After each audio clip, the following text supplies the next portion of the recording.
Hello et promenez les amis, salut, c'est Sébastien sur Actualia, on YouTube et www.actualia.fr. Alors aujourd'hui sur la chaîne Actualia Tech, la chaîne d'info multimédia, on va parler donc en fait d'un débat et des colères autour des développeurs russes écartés du noyau Linux. Oui, vous avez bien entendu. Donc les développeurs russes, ceux qui sont écartés du noyau Linux dans la série on continue.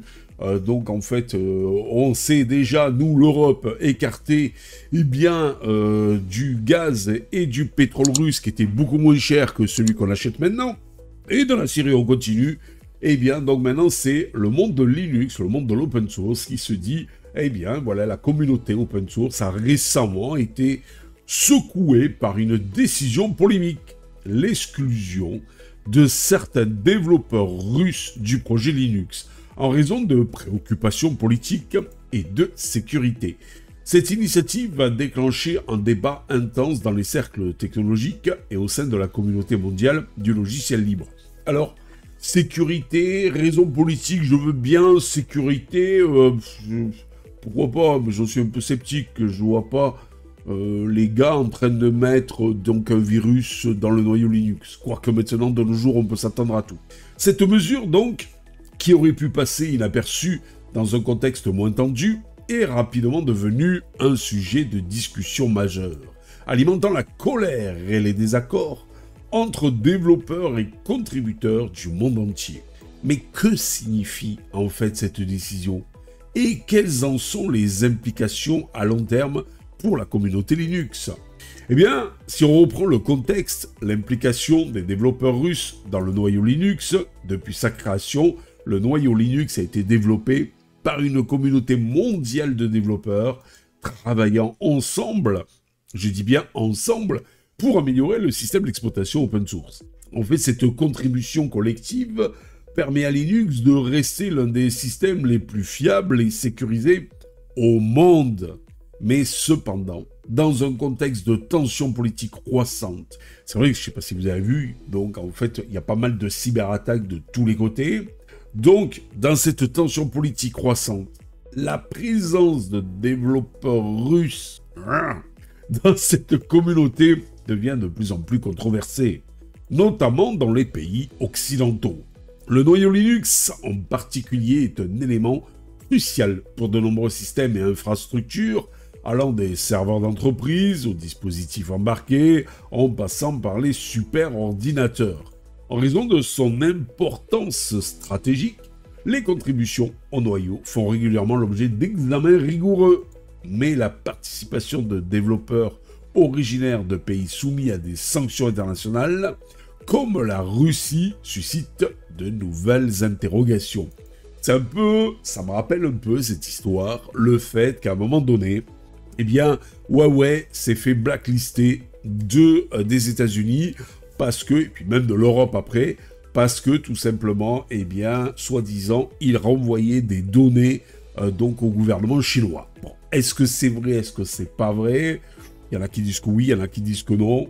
Moi, je suis un petit peu indécis sur le pourquoi du comment de la chose. Et là, apparemment, ce que la communauté open source a peur, c'est que les développeurs russes,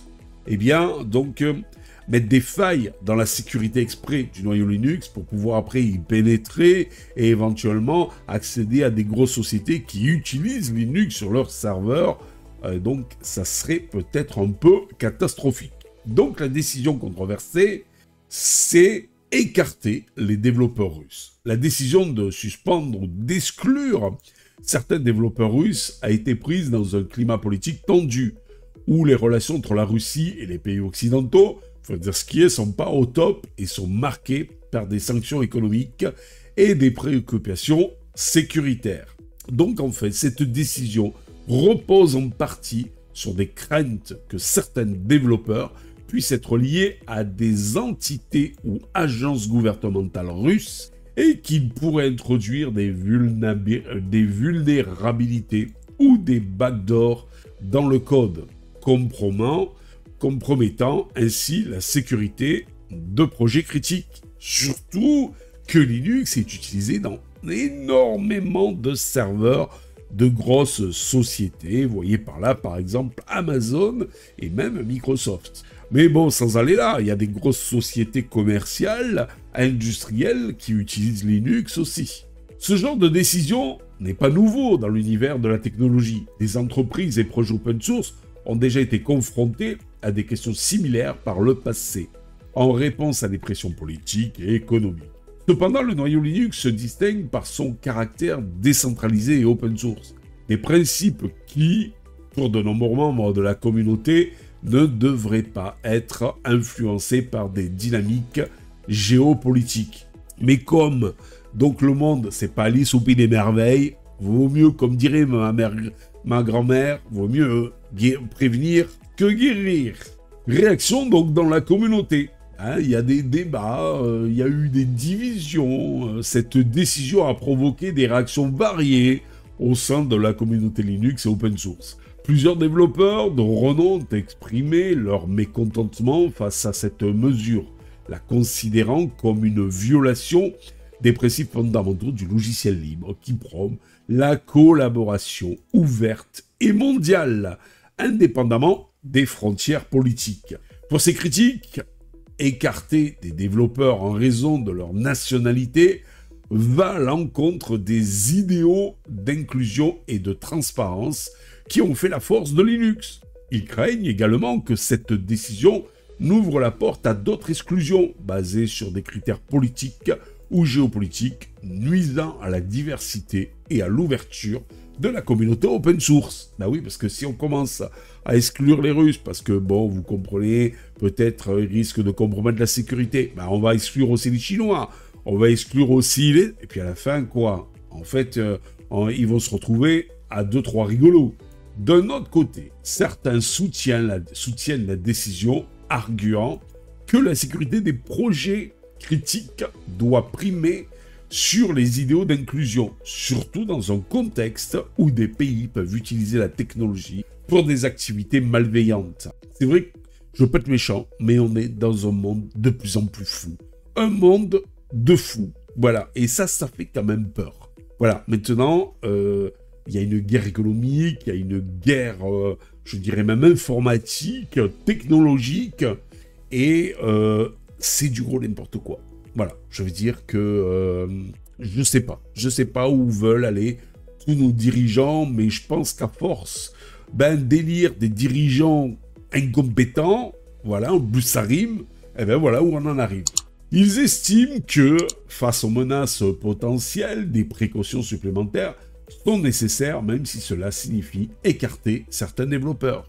Mais c'est peut-être que le début d'écarter certains développeurs, puis après on va trouver que les développeurs chinois ça va pas, on va trouver que les développeurs donc en fait venant du Maghreb ça va pas non plus, et puis à la fin il y aura plus de développeurs pour Linux, pour le noyau.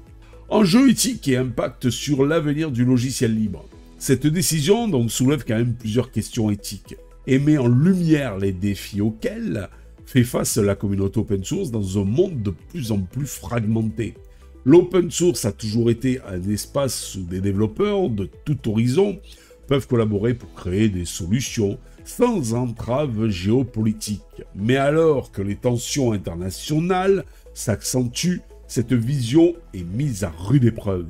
Les effets de cette décision pourraient être profonds et durables. En excluant certains développeurs en fonction de leur nationalité, le projet Linux pourrait potentiellement diviser la communauté et compromettre son caractère inclusif. Cela pourrait également encourager d'autres projets open source à adopter des mesures similaires, rendant ainsi l'écosystème open source plus fragmenté, moins accessible, voire peut-être même plus fermé, beaucoup plus fermé, et qui ressemblerait presque à du propriétaire. Certains développeurs et observateurs craignent également que cela n'entraîne des répercussions plus larges sur l'innovation et la sécurité des projets open source. La diversité des perspectives et des talents est une force du modèle open source, et toute réduction de cette diversité pourrait limiter les avancées technologiques futures. Ça aussi, une solution possible.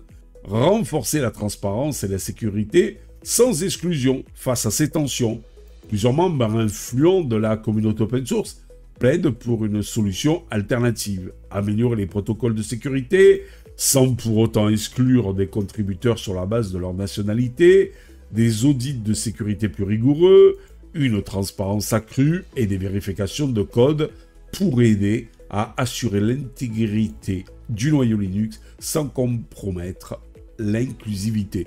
À la limite même, sortir un nouveau noyau moins souvent, un petit peu moins souvent, mais donc hyper surveillé, voilà, avec des audits et tout, et laisser les développeurs russes continuer à contribuer. De nombreuses voix appellent également à une discussion approfondie sur la manière dont la communauté open source peut aborder ces questions complexes à l'avenir. Certains proposent la création de comités indépendants pour examiner les contributions de manière impartiale, en se concentrant uniquement en fait sur des aspects techniques et éthiques et non sur des considérations politiques.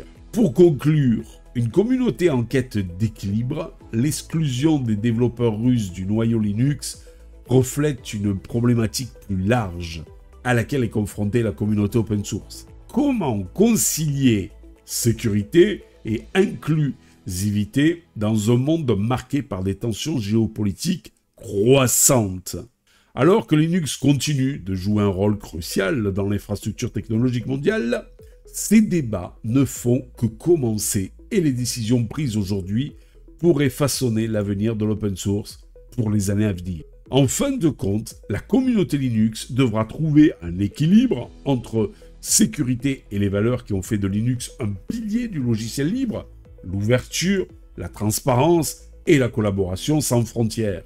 Parce que sinon, franchement, si vraiment la décision d'exclure des codeurs, des développeurs russes du monde open source et surtout du noyau Linux, quelque part Linux perdrait un petit peu de son âme. Voilà. C'est un truc où justement tout le monde collabore. On s'en fout des tensions politiques, on s'en fout des partis politiques, on s'en fout des trucs. Non, on collabore tous ensemble et c'est ça un petit peu l'esprit Linux. La collaboration tous ensemble pour un système pour tout le monde et accessible à tout le monde. Voilà. Allez, sur ce, je vous dis ciao pour la prochaine vidéo. N'oubliez pas le pouce en l'air, n'oubliez pas de vous abonner. Tout ça, c'est complètement gratuit, les amis. Et ça nous permet de nous encourager dans cette belle aventure multimédia. Ciao. Si vous avez aimé cette vidéo, abonnez-vous, mettez un pouce en l'air et partagez cette vidéo. Merci, cela fait toujours plaisir.